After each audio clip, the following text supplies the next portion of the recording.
ರಾಜ್ಯದ ಜನತೆಗೆ ಹವಾಮಾನ ಇಲಾಖೆಯಿಂದ ಮಹತ್ವದ ಮಾಹಿತಿ ಹೊರಬಿದ್ದಿದೆ. ಕಳೆದ ಕೆಲ ದಿನಗಳಿಂದ ಬಿಸಿಲಿನ ತಾಪಕ್ಕೆ ಕೊಂಚ ವಿರಾಮ ಸಿಕ್ಕಿದ್ರೂ ಮುಂದಿನ ದಿನಗಳಲ್ಲಿ ರಾಜ್ಯದ ಹಲವು ಭಾಗಗಳಲ್ಲಿ ಹವಾಮಾನದಲ್ಲಿ ಏರಿಳಿತ ಕಂಡುಬರುವ ಸಾಧ್ಯತೆ ಇದೆ ಅಂತ ಭಾರತೀಯ ಹವಾಮಾನ ಇಲಾಖೆ ತಿಳಿಸಿದೆ. ಇನ್ನು ಹವಾಮಾನ ಇಲಾಖೆ ಮುನ್ಸೂಚನೆಯ ಪ್ರಕಾರ ಕರಾವಳಿ ಕರ್ನಾಟಕ, ಮಲೆನಾಡು ಹಾಗೂ ಉತ್ತರ ಮತ್ತು ದಕ್ಷಿಣ ಒಳನಾಡಿನ ಕೆಲ ಜಿಲ್ಲೆಗಳಲ್ಲಿ ಮೋಡ ಕವಿದ ವಾತಾವರಣದೊಂದಿಗೆ ಹಗುರದಿಂದ ಸಾಧಾರಣ ಮಳೆಯಾಗುವ ಸಾಧ್ಯತೆ ಇದೆ. ವಿಶೇಷವಾಗಿ ಪಶ್ಚಿಮ ಘಟ್ಟದ ತಪ್ಪಲು ಪ್ರದೇಶಗಳಲ್ಲಿ ಕೆಲವೆಡೆ ಹೆಚ್ಚು ಮಳೆಯಾಗುವ ನಿರೀಕ್ಷೆ ಇದ್ದು, ನದಿ ಪಾತ್ರ ಹಾಗೂ ತಗ್ಗು ಪ್ರದೇಶದ ನಿವಾಸಿಗಳು ಮುನ್ನೆಚ್ಚರಿಕೆ ವಹಿಸುವಂತೆ ಸೂಚಿಸಲಾಗಿದೆ.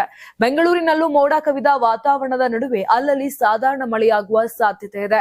ಮಳೆಯ ಜೊತೆಗೆ ರಾಜ್ಯದ ಹಲವೆಡೆ ಗುಡುಗು, ಮಿಂಚು ಹಾಗೂ ಬಲವಾದ ಗಾಳಿ ಬೀಸುವ ಸಾಧ್ಯತೆ ಇರುವುದರಿಂದ ವಾಹನ ಸವಾರರು ಮತ್ತು ಹೊರಾಂಗಣ ಕೆಲಸ ಮಾಡುವವರು ಎಚ್ಚರಿಕೆಯಿಂದ ಇರಬೇಕು ಅಂತ ಇಲಾಖೆ ತಿಳಿಸಿದೆ. ಗುಡುಗು, ಸಿಡಿಲಿನ ಸಂದರ್ಭ ಮರಗಳ ಕೆಳಗೆ ಆಶ್ರಯ ಪಡೆಯದಂತೆ ಹಾಗೂ ಸುರಕ್ಷಿತ ಕ್ರಮಗಳನ್ನು ಪಾಲಿಸುವಂತೆ ಸೂಚಿಸಲಾಗಿದೆ.